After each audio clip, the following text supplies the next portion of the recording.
My common-law husband is in Dubai, and his side piece showed up at my door with their baby.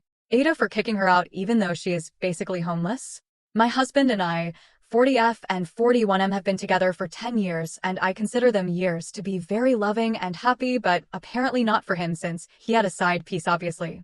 I make furniture and make around 1 million euros a year. My husband is a teacher. It goes without saying that I provide for us. I don't ask what he does with his salary. We live way below our means, however, because we are both minimalists, but we have a big house, nice cars, and lots of art. Everything is mine, however. Apparently, he met his side piece, F25, under false pretenses and told her that we were legally married, so he owned one half my company and everything else I own. When she got pregnant, he started spending his salary on her. I wasn't alarmed because I didn't know what he did with his money. Now he is in Dubai on vacation, and her lease on her apartment expired, so she just showed up at my door with her baby. She told me she was his GF and that he was getting a divorce, so she might as well live in his house and I could live in a hotel because I could afford it. She didn't have any money or home. She literally refused to step out, so I called the police and locked myself in the greenhouse. When the police came, she was literally unpacking the child's clothes in the living area. They escorted her out. I was very shaken. Later I found out all the details I included above. My husband's mother thought I was an off for kicking out a little baby on the street. That was her only grandson. I used and abused my money and power to control everything around me. But honestly, teachers make 60K a year, so if, as I found out later, he gave her his salary, I can't understand why she would be so homeless and destitute.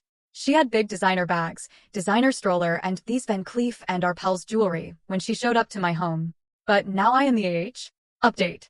Many are asking for an update, but what's really there to update? Here is what's happened this past week and what is going to happen.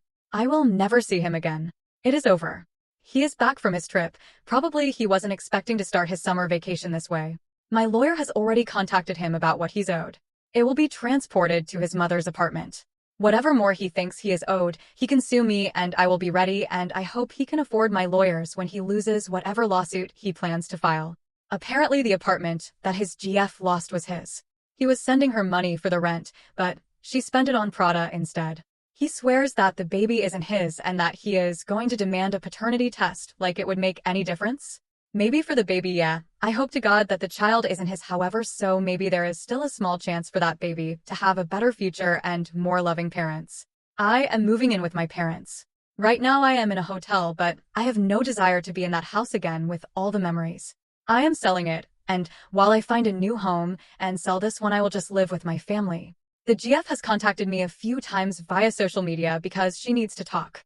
She wants proof that we aren't married because he told her that we are married. I don't do delusions, so I just blocked her. She has tried to contact me via her friends and mine, so now everyone knows the truth without me needing to make an announcement. Thank you, GF. Not sure what more to update. If I have missed anything, I will leave it in the comments. One last thing. I am sorry for maybe using the wrong terms. I am not English speaker and Google found me common law marriage as the term used in my situation, but apparently it has its certain laws in English speaking countries. Our relationship is a long term and we live together. We have separate economy. We have no rights to each other's property or estate. We don't even inherit each other without a will. However, anything we purchased during the time we were living together falls under joint estate and is divided equally no matter who the purchaser is. I have no problems dividing these assets in half. I have bought our house and some of my expensive art during the time we have been partners. It would have been joint assets if we didn't have cohabitation agreements in place around these expensive purchases. He has no rights to them. Unlike prenups, etc., they are not as easy to contest because he is not legally married to me. Under different circumstances, I would probably have given him more than what he is going to get now because I am like that in general. If he had ended things. If he told me he wanted out and that he didn't love me anymore. Because I know that relationships end and people fall out of love.